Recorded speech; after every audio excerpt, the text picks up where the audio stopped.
مجتمع كامل من البطيخ ماشي وراه بخطة واحدة. معاك ومن الشماية.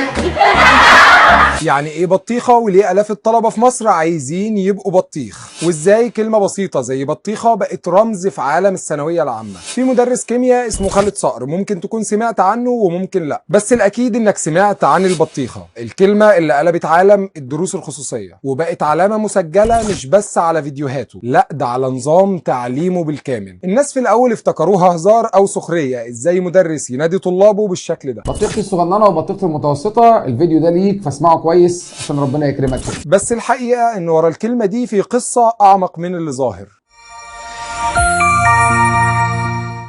القصة بدأت لما قرر خالد صقر يخلق هوية مختلفة لطلابه، ما يبقوش مجرد طلبة كيمياء، يبقوا مجتمع له اسم وله لغته الخاصة، ومن هنا ولد لقب البطيخة، بينادي الطلبة بيه بحب وهزار، لكن مش أي بطيخة. في البطيخة الصغيرة اللي لسه في أولى ثانوي، والبطيخة المتوسطة في تانية ثانوي، أما البطيخة الكبيرة هي اللي داخلة امتحان الثانوية العامة، وكل مرحلة لها تعاملها وليها طريقتها الخاصة وكمان تدريبها. الطلبة في الأول ضحكوا، بس مع الوقت بدأوا يحسوا بانتماء. كلمة بطيخة بقت مش مجرد هزار، دي بقت شارة انتماء لفريق كامل بخطة واحدة وهدف واحد، التميز في الكيمياء. والأغرب كمان إن الكلمة دي بقت جزء من منظومة الاشتراك في منصاته التعليمية، وكل باقة لها اسمها على حسب نوع البطيخة، وده اللي خلى الطلبة يتكلموا عنها في كل حتة وينقلوها كلقب فخر. ومع مرور الوقت ووسط الانتشار الكبير لفكرة البطيخة اللي أطلقها مستر خالد صقر كمصطلح يجمع طلابه، بدأ الجمهور يتعامل مع الكلمة دي كبراند كامل بيعبر عن طريقته في التدريس وأسلوبه المختلف. ومن هنا بدأ بعض الطلبة والمتابعين يلقبوه بتاجر البطيخ، مش على سبيل السخرية زي ما ممكن يخطر على بالك، لكن كرمز شعبي للمدرس اللي قدر يبني منظومة كاملة حوالين فكرة بسيطة. وده درس مهم لأي طالب أو مدرس، الفكرة مش في المصطلح، الفكرة في المعنى اللي بيتبني جواه. خالد صقر نجح يربط اسم بسيط بأسلوب تعليم مختلف. مجتمع كامل من البطيخ ماشي وراه بخطة واحدة. ولو انت من البطيخ المتوسط وبتدور على بداية قوية في الكيمياء وطلبت باكج البطيخة، هيجيلك بالشكل ده.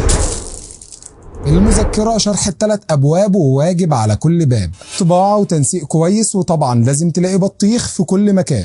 حوالي 205 صفحة. أهلا يا بطل، نوتس صغيرة فاضية من جوه، ودي أعتقد جمل مشهور بيها غير البطيخة. لو النوع ده من الفيديوهات عجبكم وحابين نشوف أكتر عن الكتب والباكجات ونفصل كل حاجة فيها، اكتبوا لنا رأيكم في التعليقات، وقولوا تحبوا نبدأ بإيه المرة اللي جاية. وما تنسوش إنكم دايما هتلاقوا كل جديد في عالم الكتاب والتعليم في مكان له بصمة، مكتبة إسلام. سلام. بنت كيك أكل البطيخ.